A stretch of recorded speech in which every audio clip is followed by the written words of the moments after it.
Hi, I'm Dee Jakob, President of the Shoreline Chamber of Commerce in Connecticut.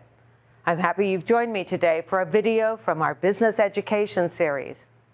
Each video is designed to provide concise and useful how-tos in only a few minutes. Our subjects will range from business to individual know-hows. Now on to today's presentation.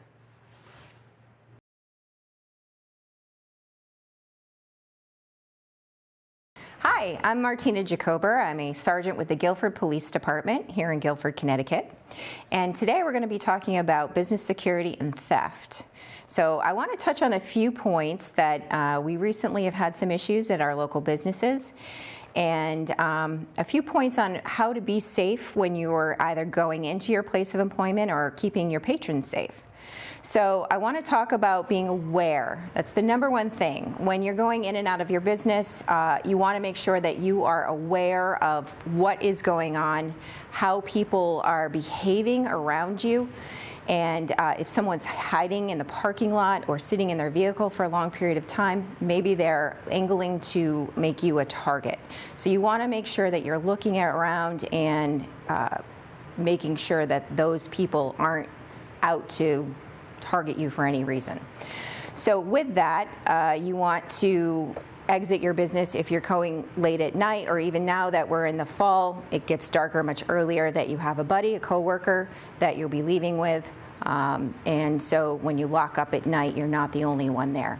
If you don't have anyone there with you and you're uncomfortable about something that you're seeing or problems that you're dealing with, at work, you can always call your local police department, ask them to give you an escort out to your vehicle at night. We do get that pretty frequently when we have some issues at workplaces. So it's okay for us to come out and check on those suspicious people and vehicles, and that way we know that they're safe and you're safe. We also want to make sure that your businesses might have proper lighting and camera systems that are in place. The lighting is very important because under darkness, it becomes much more easy to target people. So as long as you contact, whether you own the building or if you have a manager or a landlord that manages that building, you want to speak with them about lighting and proper lighting around the property. You want to make sure any windows in the front of your property are uncovered so that officers can see what's going on inside. For instance, if somebody walked by, they could see if you were being held up or any of those types of situations. Landscape is a big issue. You want to make sure that you have trees away from the windows, bushes away from the windows, so that you still have a clear line of sight inside the business and out of the business, and that there are areas where you don't have the area under the windows or near the doors that have large bushes where people can hide behind and attack you. Line of sight issues, you want to make sure that you have a clear line of sight from the door to where you're going to, so that if there is anyone that's outside looking to target you, you're going to see them before you get to your vehicle. Again, we're going to talk a little bit about cameras. You want to make sure that your cameras have good placement. Any security footage from inside and outside of the building, you want to make sure that those cameras also have good night vision so you can get a clear picture. There are a lot of cameras out there now, and the video is very clear. However, a lot of times we have crimes that are committed in businesses, and when we get the footage, it's very grainy and very little can be made out. So those cameras are really, really important when it comes to identifying suspects in cases of crimes. And then your parking. You want to make sure that your parking areas, one, that you have very good placement of where the vehicles are so that you reduce accidents in your parking lot, but also that you have clear line of sight for everybody going in and out of their vehicles. So the other thing we want to talk a little bit about is financial issues that might affect local businesses. One is vetting your employees, making sure that you're checking your employees prior to their employment for background checks. Very simple process to do. There's free ways to do it and there's paid ways to do it, so you absolutely have the opportunity to do it both ways. The Connecticut Judicial website can give you ideas on anyone with pending criminal cases or motor vehicle, also convictions as well, so that you can determine if that's what you're comfortable with as your employees. Deposits. So a lot of businesses do drop deposits in safety boxes, and you want to make sure that when you're doing that, you're not announcing it to anyone. You're not carrying a big folder with, money drop envelopes. It becomes very obvious. You also want to make sure that when you do those, they're not routine and regular at certain hours of the day, because people will begin to notice your patterns. So that's a big thing. If they are interested in targeting your business and those money drops, they're going to watch you maybe a couple of days to look for those patterns of behavior. So alternate those times. The other thing we're getting a lot of is businesses getting scammed by emails or text messages that are going to, and phone calls that are going to those businesses.